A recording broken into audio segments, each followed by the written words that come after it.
बहुत बहुत धन्यवाद। आज के इस बैठक के संचालन करता जागेश्वर जी, आज की इस बैठक में अध्यक्षता कर रहे हैं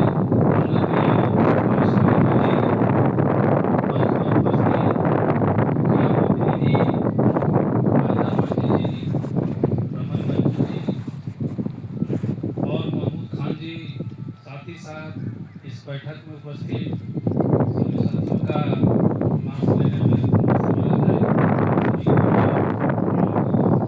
प्रणाम करता हूँ, जोहार करता हूँ, सबों को अपनी ओर से शुभ आशीर्वाद देता हूँ। बहुत खुशी की बात है कि आज इस प्रांगण में वेज कुनोली के फुटबॉल ग्राउंड मैदान में एक ऐतिहासिक बैठक की शुरुआत, इसलिए यही आज एक इतिहास बनने जा रहा है और बनेगा। और ये क्योंकि पहली बैठक है, इसलिए मैं सबसे पहले इस पूरे गांव खास करके नॉर्थ बोगीसूर और ब्लॉक के जो विस्थापित हैं, जो भूदाता है, जो रैयत है, उनको मैं नमन करता हूँ, प्रणाम करता हूँ, जोहार करता हूँ कि आपने एक ऐतिहासिक निर्णय लिया, एक अच्छा निर्णय लिया कि आने वाला समय में हमको सिर्फ विस्थापितों के हक के लिए नहीं, बल्कि अपने अगल बगल में जो प्रभावित होने वाले गांव हैं, गांव के लोग हैं, जो हम लोगों के बीच में आपस में आपसी भाईचारा संबंध बना रहा है, वह संबंध हमें हमेशा बना रहे। इसके लिए मैं पुनः आप लोगों को प्रणाम करता हूं कि आप लोगों ने एक ऐतिहासिक निर्णय लिया और उस निर्णय के तहत ही आज यहाँ पर विस्थापितों के साथ साथ प्रभावित होने वाले गांवों के भी लोग हम लोग शामिल हुए। ये बहुत खुशी की बात है और इस खुशी को हम लोग ऐसे आगे बढ़ाएंगे कि हम लोग को विस्थापितों की यहाँ खुशी हो, प्रभावितों की यहाँ खुशी हो। ये सोचने समझने के लिए ही बैठक रखा गया है और यह बैठक एक पहली बैठक है। जैसा कि आदरणीय अध्यक्ष जी पहले ही बता चुके हैं कि आज वर्तमान समय में, चूंकि हम लोग बहुत पुराने मित्र हैं और ये इस धरती से मेरा भी करीब समझिए 30-40 साल से हम लोग का संबंध रहा। जब ढिबरी का युग था उस समय से मैं चोरा टोंगरी में आता था, रहता था, चूंकि हम लोग दोनों बचपन का मित्र भी हैं। तो मैं देखा हूँ क्या गरीबी है, कैसे यहाँ पलते थे लोग, कैसे रहते थे, क्या स्थिति था। मार भात खा के हम लोग सोते थे, ढिबरी चला के पढ़ते थे, पढ़ाते थे। तो वो समय देखे हैं और आज भी बहुत सा कोयला क्षेत्र में देखने को मिला, राजनीति करने को भी मिला और लड़ाई भी लड़े, जेल भी गए, मार भी खाए, केस भी हुआ, मुकदमा भी हुआ, बहुत कुछ हुआ। लेकिन संघर्ष जारी रहा और आज भी कोलेरी में जारी ही है। भले लोग बिक गए, लेकिन कम से कम हम लोग अपना अस्तित्व बचा के चले हैं। कुछ लोग ऐसे हैं जो आप लोगों के बीच आज भी है, जिस तरह से कल थे आज भी है। और अंतिम समय जिसे होता है ना एक आदमी का, तो अंतिम समय में आदमी अपने बदलाव करना नहीं चाहता है। हम लोग खुद चाहते हैं कि इस क्षेत्र में आप नेतृत्वकर्ता खुद बने, आप नेता खुद बने और यहाँ का जो भी मूल समस्या हो, जो भी अधिकार लेने की बात हो, उस अधिकार को सबसे पहले बैठक में रखने का काम करें। और मैं प्रत्येक लोगों से, चाहे वो विस्थापित लोग हों, चाहे प्रभावित लोग हों, तमाम लोगों से मैं कहना चाहूंगा कि बैठक में आप अपनी समस्याओं को जरूर रखें, चाहे जिस तरह की भी समस्या हो। क्योंकि जब आप बैठक में आप नहीं रखेंगे अपनी समस्याओं को, तो उस समस्या बहुत कुछ सुनने को, देखने को, जानने को मिलता है। तो ये बैठक जो होता है, तो बैठक में उसको रखने का काम करें ताकि हम लोग उसको बहुत बड़ा बीमारी के रूप में होने ना दें। जहाँ तक रही बात आज एनएमडीसी की, तो जानते हैं कि एनएमडीसी भारत सरकार का एक उपक्रम है, जिस तरह एनटीपीसी है।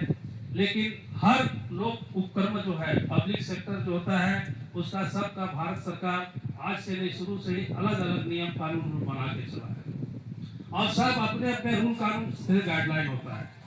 सीसीएल का जहाँ तक है, कोल इंडिया लिमिटेड का, उसका एक अलग रूल कानून बना हुआ है। वहाँ पर जमीन के बदला आज भी नौकरी देने का प्रावधान है और यही एनटीपीसी है, जमीन के बदले नौकरी नहीं देती है।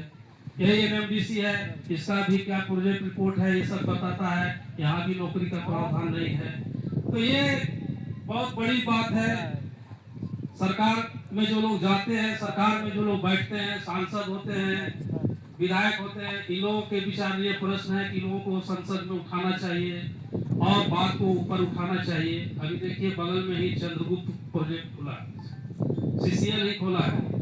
अब वहाँ देखिए तुरंत वहाँ पर नौकरी देगा और बगल में ही पगार में कोलेरी किसी पर नौकरी नहीं देगा। यानी आप खुद सोच सकते हैं कि एक पंचायत का आदमी 2 एकड़ के बाद आप नौकरी करेगा। यानी सिर्फ क्या है, कंपनी बदल गया, वो हो गया कोल इंडिया लिमिटेड का कोलेरी और ये हो गया एनटीपीसी का कोलेरी।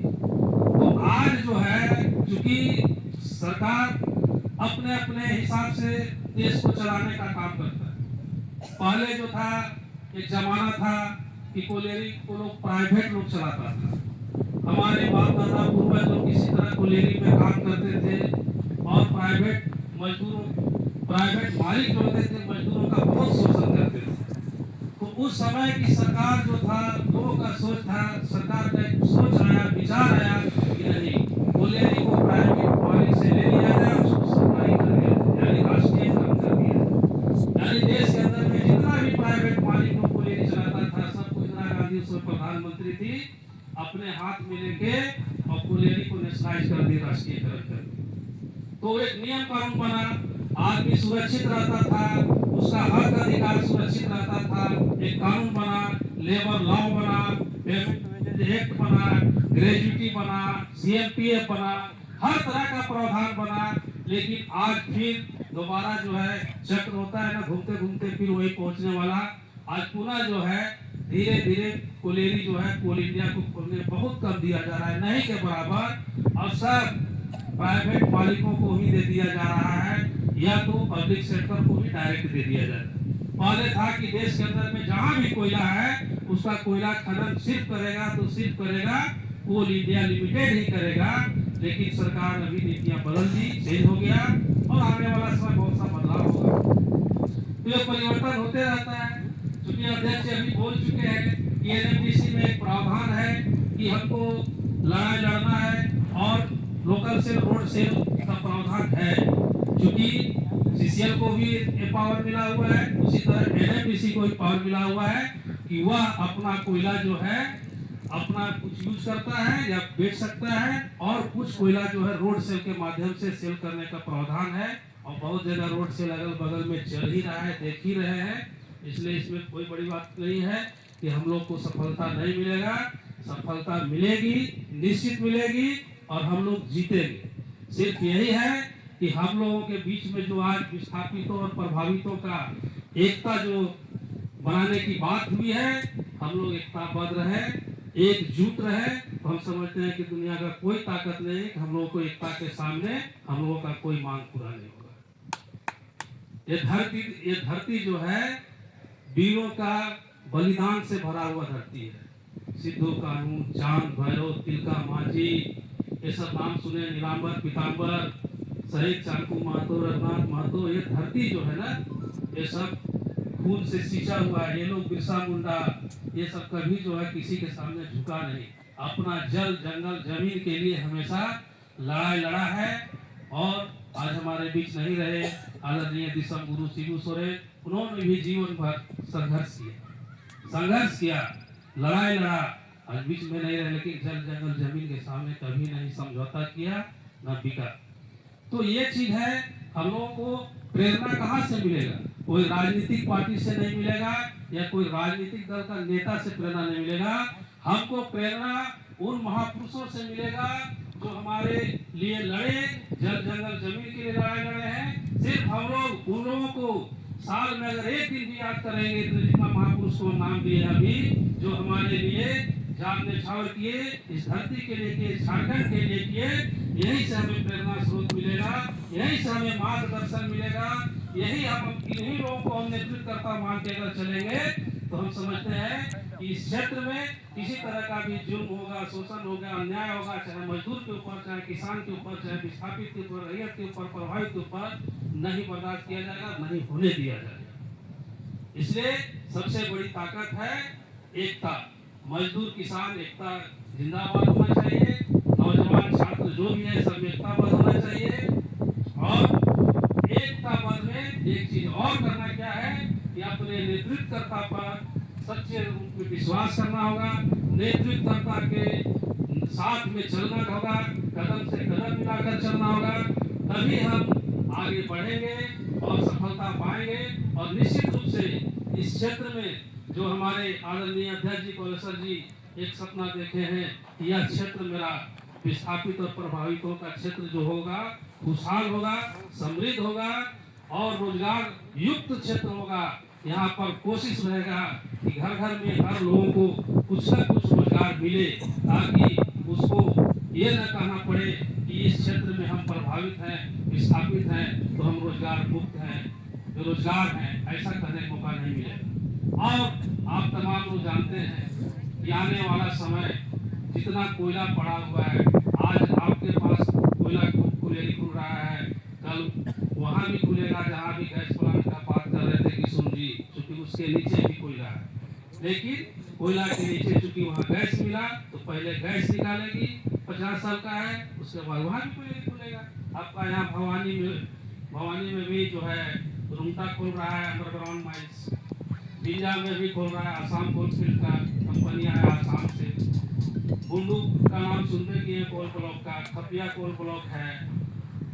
अब उसके आगे जाइए पताल ईस्ट करके जो है जितना लोदम बेड़ा बारू बेड़ा है सब जो है सब वो सब जो है पताल ईस्ट में है, यानी सब का नंबर है, चारों तरफ कोयला है, कहीं नहीं है। यहाँ पसरिया जानिए रहे, वहाँ भी कोयला है, बगल में तो जानिए रहे कोयले भी खुला हुआ है।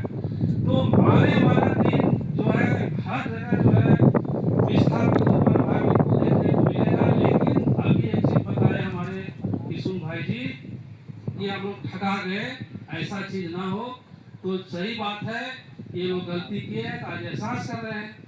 तो हम भी चाहेंगे कि यहाँ पर ऐसी गलती पारदर्शी रूप से होगा, कोई छुपा सब काम नहीं होगा।